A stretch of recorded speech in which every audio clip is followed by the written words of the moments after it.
राम जी के प्रति विश्वामित्र जी की भाव भंगिमा को देखकर श्री चक्रवर्ती जी आनंद में आ गए। बोले मुनिवर आप कहिए आप क्यों आए हैं, आप कहिए एक बार। आप कहने में विलंब कर रहे हैं, आप कह देंगे तो दशरथ पूर्ण करने में विलंब नहीं करेगा, मैं तुरंत करूंगा। के ही कारण आगमन तुम्हारा कहु सो करत न लाओ बारा। आप कहिए महाराज अविलंब करूंगा मैं। विश्वामित्र जी सोचे बहुत अच्छा अवसर आ गया है। महाराज स्वयं पूछ रहे हैं, कहे राजन असुर समूह सतावहि मोहि, और आज मैं जाचन आयूं नृप तोहि।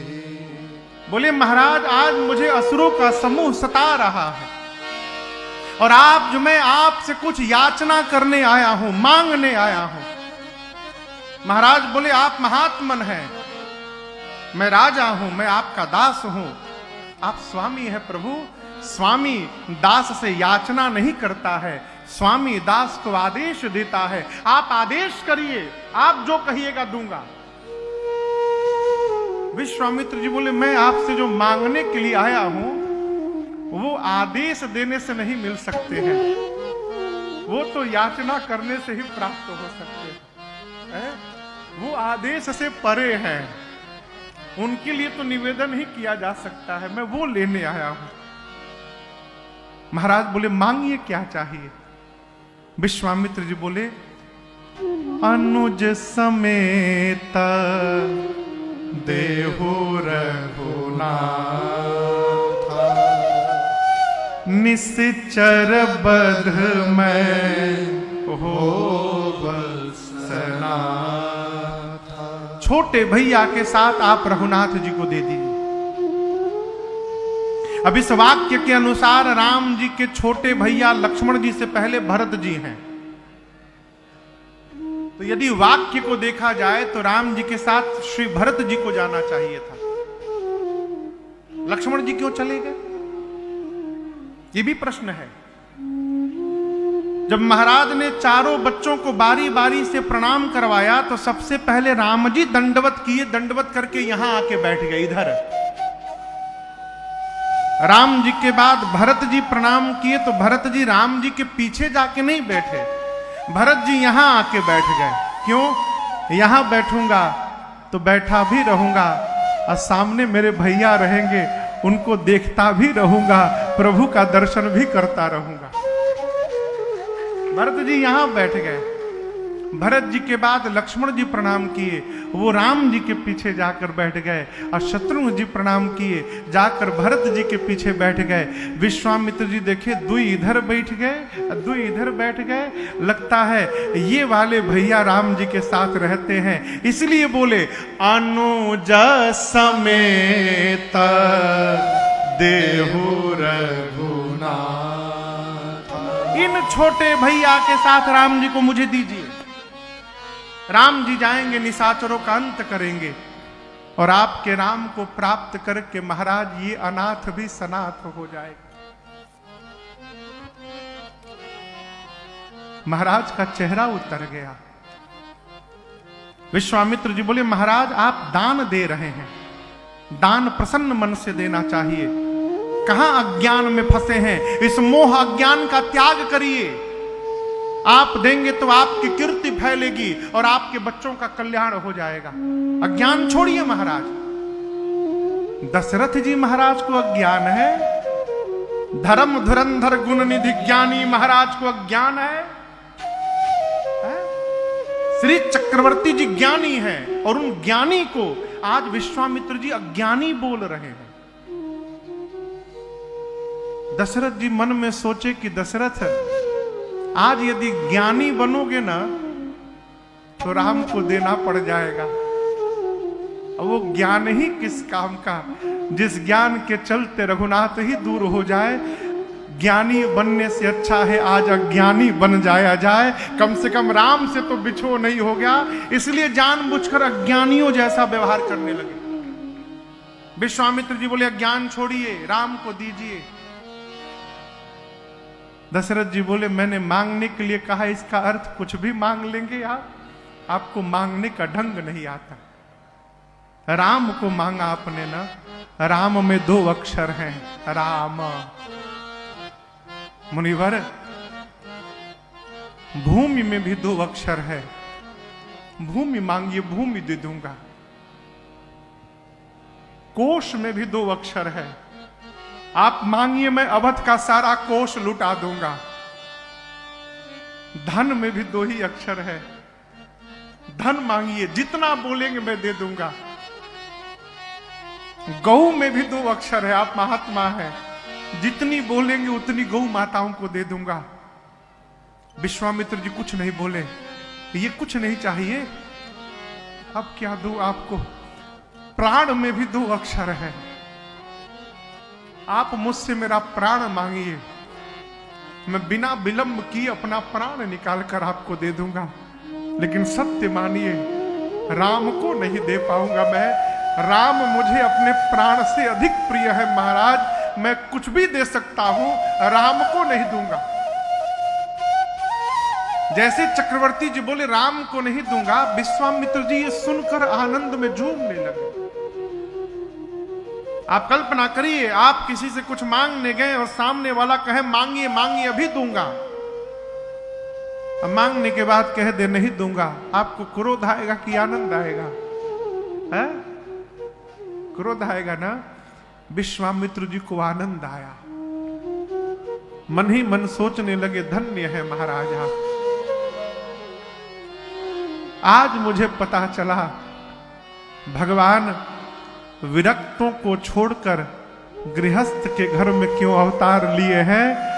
गृहस्थ होकर आप जितना राम को प्रेम कर रहे हैं, विरक्त होकर मैं उतना प्रेम नहीं कर पाया, इसलिए आप मेरे से धन्य है महाराज। मन ही मन प्रसन्न हो गए। हृदय हरस माना मुनि ज्ञानी, परंतु राम जी को तो ले जाना है। गुरु जी को इशारा किए, चेले को समझाइए, राम को नहीं देंगे तो मिथिला में धनुषवा के तुड़ी है। तब गुरुदेव भगवान, तब वशिष्ठ बहु विधि समुझावा, तब वशिष्ठ बहु विधि समुझावा, नृप संदेहा नास कह पावा, नृप संदेहा नास कह पावा। महाराज, अति आदर दो तनया बोलाए, अति आदर दो तनया बोलाए, हृदय लाई बहु भांति सिखाए, हृदय लाई बहु भांति सिखाए, हृदय लाई बहु भांति सिखाए। गुरुदेव भगवान ने कहा महाराज, राम को मैंने शिक्षा दे दी, अब आयुध की शिक्षा श्री विश्वामित्र जी देंगे, अस्तु आप इनके साथ विदा करिए। एक महात्मा कह रहे थे, तब वशिष्ठ बहुविधि समुझावा। बहुविधि मतलब बोले महाराज मैंने राम की कुंडली देखी है, जब तक ये बाबा जी के साथ नहीं जाएंगे आपके घर में बहू आने वाली नहीं है। बहुविधि महाराज सुने कि जाएंगे तो बहू को लेकर आएंगे, है गदगद हो गए। यहां दर्शन करिए, श्री रामचरितमानस में 2 बार ऐसी घटना घटी है जहां किसी बड़े ने अपने छोटे का आदर किया है। नियम है कि छोटा बड़े का आदर करे। श्रेष्ठ का आदर करना चाहिए। लेकिन यहां एक जब मैया पार्वती कथा सुनने आई तो शंकर जी ने आदर किया, अति आदर दो तनय बोला है। यहां वहां जानी प्रिया आदर अति कीन्हा, और यहां महाराज आदर नहीं अति आदर दो तनय बुलाए।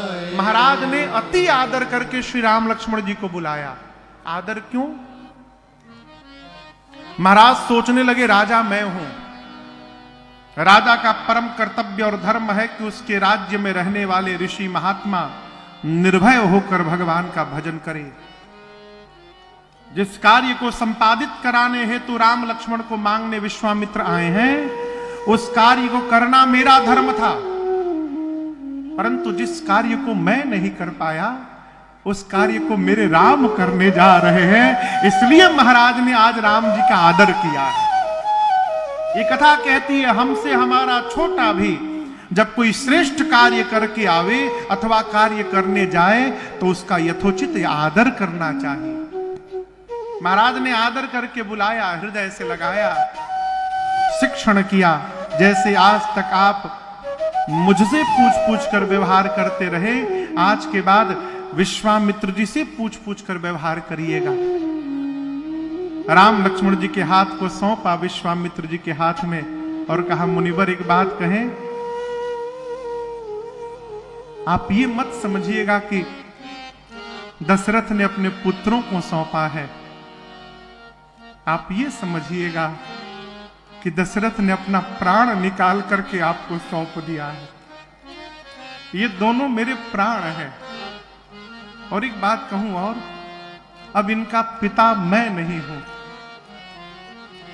विश्वामित्र जी बोले इनके पिता कौन है? अब महाराज बोले तुम मुनि पिता आपके अलावा आन नहीं को, आज से आप ही इनके पिता हैं। और आपसे निवेदन करूं, यदि दशरथ जी महाराज ये वाक्य न बोले होते तो मिथिला में विश्वामित्र जी राम जी से धनुष न तोड़वाते।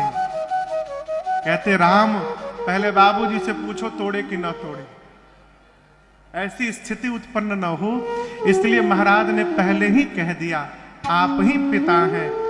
कोई भी निर्णय लेना हो मुनिवर, मुझसे भी पूछने की आवश्यकता नहीं है, आप पिता हैं, जो चाहे वो निर्णय आप ले सकते हैं और लीजिएगा।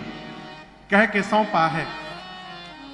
श्री राम लक्ष्मण जी रनिवास में माताओं को प्रणाम करके आए, श्री विश्वामित्र जी के साथ बक्सर चले। मार्ग में ताटक वन पड़ा जहां ताड़का रहती थी। अभी हम लोग पिछले नवंबर के महीने में आजमगढ़ में कथा की एक जगह है जिसका नाम है अतरौलिया। उस कथा का आप लोगों ने आस्था भजन पर विशेष प्रसारण भी देखा दिसंबर महीने में।